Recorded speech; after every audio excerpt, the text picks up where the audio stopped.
The Mecha BREAK color system goes way deeper than I thought, and I haven't seen anybody talking about it. Hi everybody, my name is Joey Zero, and I have been playing this game in the betas. I've been playing it pretty much nonstop since it came out, but I actually had no idea about how in-depth the color system is until a couple of days ago. To save everybody's time, we're talking about the color properties on paints. I'm gonna do a little comparison later in the video. If you knew about the paint properties already, then cool. Now you don't have to sit through the rest of the video. Let me know in the comments if you knew about these or not. Genuinely, I'm not trying to engagement bait. I would love to know exactly how out of the loop I was here for science. I shared this with some friends, and some were like, yeah, I thought everybody knew about that. And some were like, yeah, I had no idea. So in the interest of making sure we're all on the same page, I wanted to put together a video going through the paint system. So I'm gonna give this some context, but if you just wanna skip to the paint property comparison, you can probably skip to 3 minutes and 10 seconds.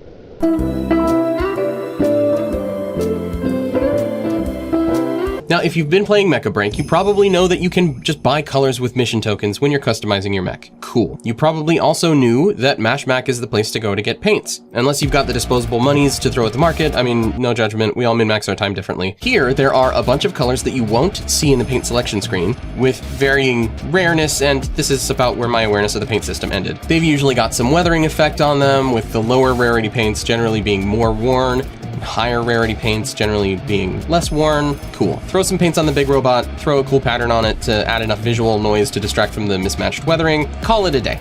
That's where I was. Prior to this, I thought that if you and I both went into mechabreak and we both looted the same, superb steel blue, then we would both get the same color. But I was wrong. So this was my preferred Falcon skin. Well, okay, I wrote and recorded this the day before we got the ability to recolor the Falcon custom skin, so... That's me, that's right, that's me, that's right. I am H-I-M, the Gen Z Eminem. That's me, that's right, that's me, that's right. But yeah, this was my skin. If you've been watching my videos for a long time, you know why I went with these colors.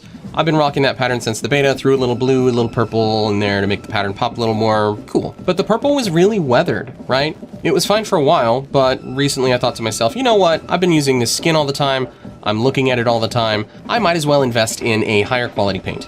So I did that, right? I went to the market, bought a higher rarity shade of violet, slapped it on there, and I was ready to call it a day until I went to rotate my mech to check out the colors and realized, wait a minute, this one is like really shiny. That's when I finally noticed the paint quality, metallicness, and smoothness properties of the paint. I went back to the marketplace and found that the rarity was mostly just an indicator of paint quality. Everything else kind of seemed to be random. What's more, taking a look at different paints and stuff in the market, it seemed from the prices like most people didn't really realize what they had when they had a rare paint.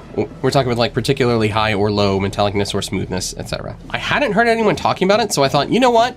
I'll buy some different paints, all the same quality, to do a rough comparison. We're gonna use this Welkin to show it off. Now, I have these 4 paints. They're all roughly the same quality with different values for metallicness and smoothness. One has 0 for both. One has high metallicness and 0 smoothness. One has high smoothness and 0 metallicness. And one has fairly high values for both. To show the most extreme difference between these two, this is what the color looks like with high metallicness and smoothness, right? Looks kind of, looks metallic. It's got that sheen, And by contrast, this one has 0 metallicness or smoothness. It's the same color, but it kind of looks like it's made of like chalk. Or, if you build Gunpla, this would be like a matte coat. If you do you build Gunpla? I don't, and not everybody builds Gunpla, so I didn't want to assume. Playing around with it, it kind of seems like the smoothness controls the sheen or the reflectivity of it.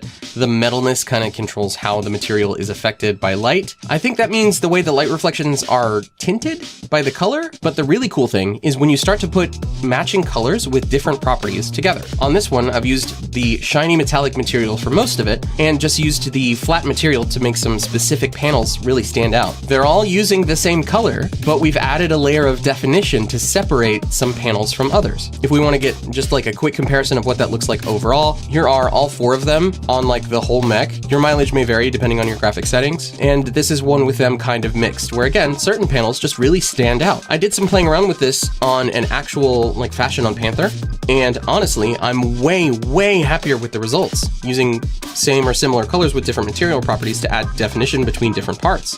And the really cool part, because the properties of so many of these colors were randomized, That means that nobody can make an exact copy of my paint job. Even if the differences are minuscule, this paint job is unique to me, and I don't know, there's just something special about that. Now, if your ears perked up when I mentioned people not knowing what they were selling, I would just straight up charge more if the color has 85 plus smoothness or metalness, or both. It might take a little longer to sell depending on the rarity because it kind of becomes a specialty item, but a little extra funny yellow coin might be worth it the wait for you. I don't know.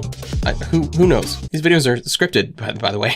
Anyway, if you didn't know, now you know. If you did know, why didn't you tell me? I hope this video has been helpful or informative. If you want to come by a stream, that'd be pretty rad. I was going hard on the ranked grind for a little while there, but now I'm just chilling out and doing mashback mostly. Feel free to come by and say hi, or jump into the Discord and show me what you fashioned up with your new color separation tech. But that's it for this one. Please remember to like, comment, sub button, bell, Discord, Twitch, Twitter, links in the description. We should totally hang out sometime. I'm gonna change that someday. My name's Joey Zero. Okay, bye.